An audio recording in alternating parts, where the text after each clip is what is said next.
kasihi. Jadi alhamdulillah, selama 4 hari di dalam kita berkempen sempena PRK N13 Simpang Jeram ini, saya telah berjumpa dengan pelbagai lapisan masyarakat dan terdapat pelbagai bentuk isu yang ditimbulkan oleh masyarakat.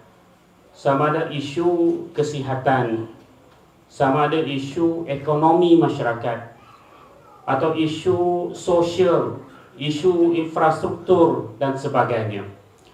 Jadi pada malam ini ingin saya kongsikan satu daripada isu yang ditimbulkan kepada saya pada hari ini.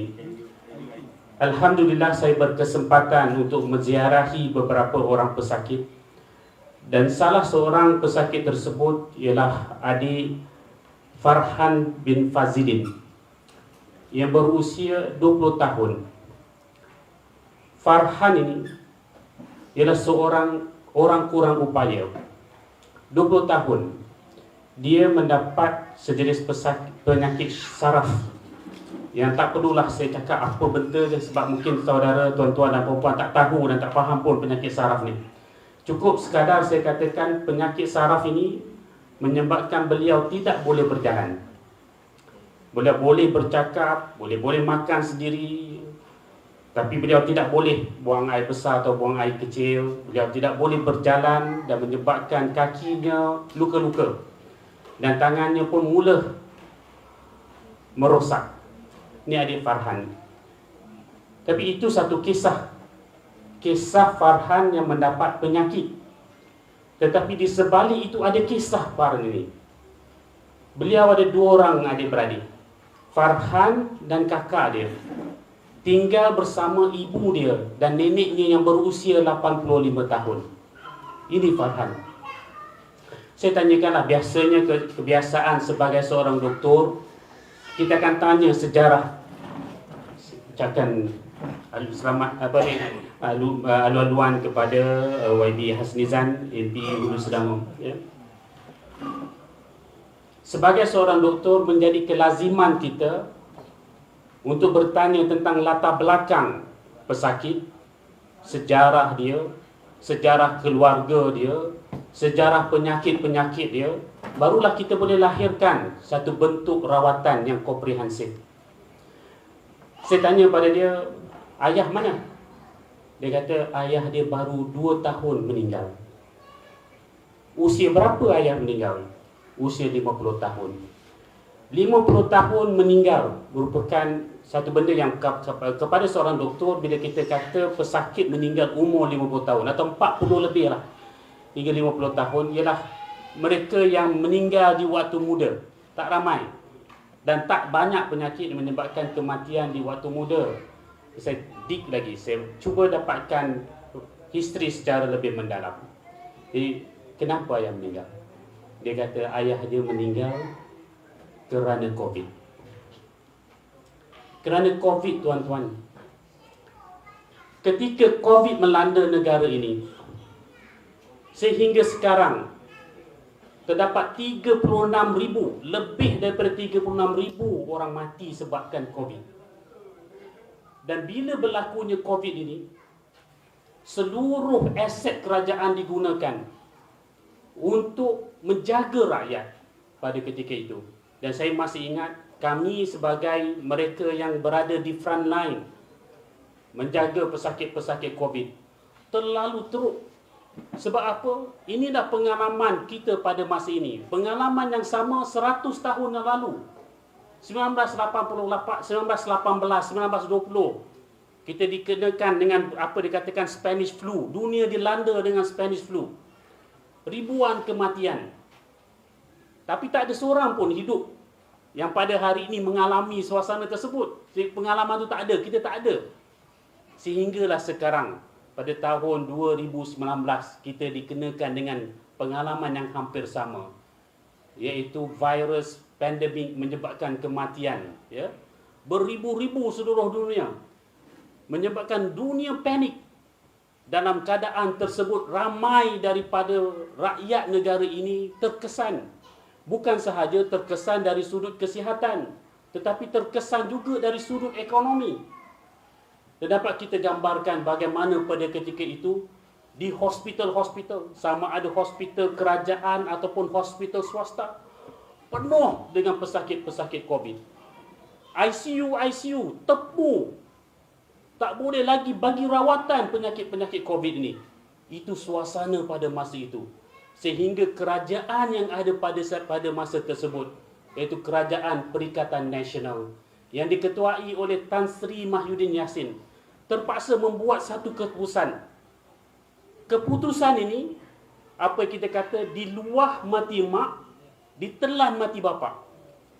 Sama ada nak menyelamatkan nyawa manusia, rakyat yang terkesan, ataupun membiarkan ekonomi berjalan supaya rakyat lain dapat terus hidup. Nakkan ekonomi atau nakkan nyawa rakyat? Kalau tuan-tuan berada dalam posisi tersebut, semua panik, bukan sekadar pegawai perubatan, personel perubatan, termasuk rakyat seluruhnya, termasuk di seluruh dunia, semua panik. Jadi dilaksanakan beberapa langkah yang diambil di seluruh dunia. Ada yang buat secara drastik. Kalau kita di negara China pada ketika itu memang very easy, sebab dia top down instruction. Kerajaan kata kita tutup, Hubei ditutup, tutup, dan tak ada orang boleh keluar dan masuk. Tetapi di negara-negara lain ianya agak sukar. Begitu juga di Malaysia.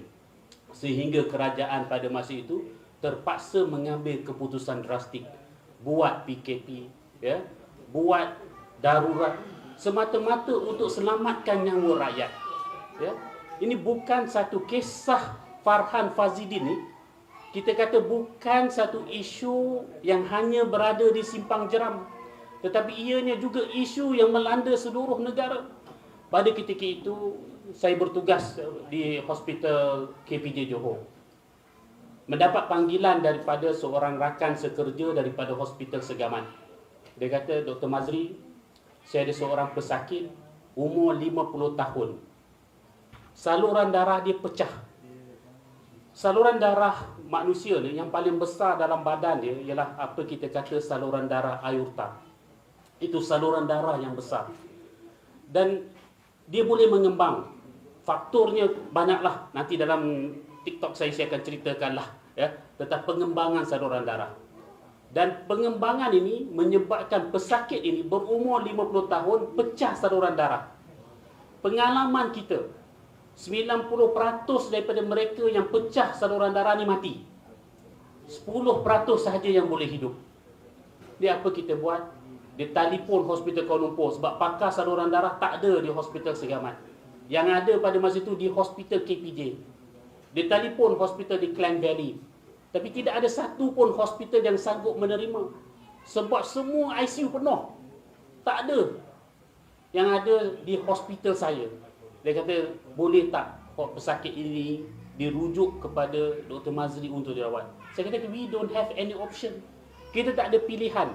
Kena hantar juga. Kita hantar 2-3 jam sampai ke hospital KPJ. Terus kita buat pembedahan. Alhamdulillah pesakit selamat. Dipulang balik ke hospital Segamat 4 hari kemudian. Ini salah satu kisah dalam keadaan kalau kita sebagai pegawai perubatan pada ketika itu nak melakukan pembedahan kepada pesakit dalam suasana COVID ini, apa kita kena buat? Kita kena pakai pakaian PPE. Penuh fully suit untuk buat pembedahan vaskular. Sangat-sangat payah. Tapi itulah yang kita terpaksa lakukan semata-mata untuk menjaga rakyat.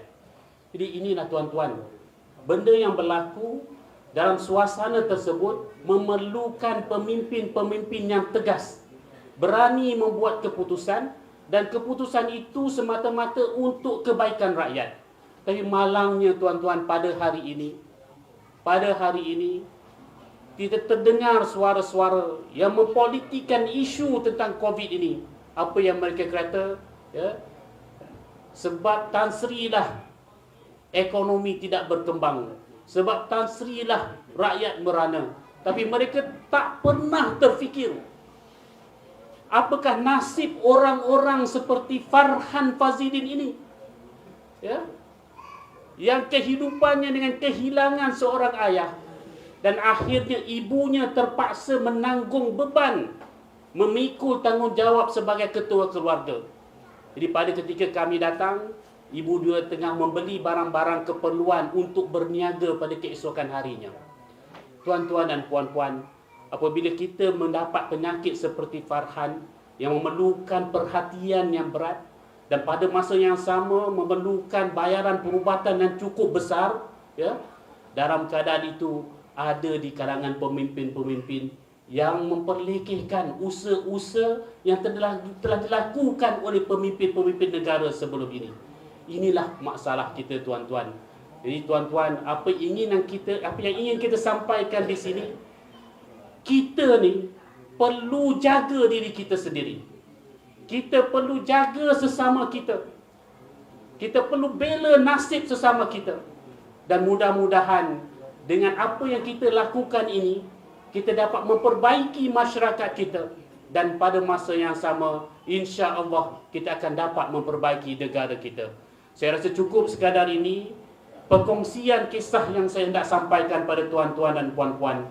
Pilihlah pemimpin yang boleh membuat satu keputusan yang tegas dan bukannya pemimpin yang kehidupannya menipu rakyat mereka.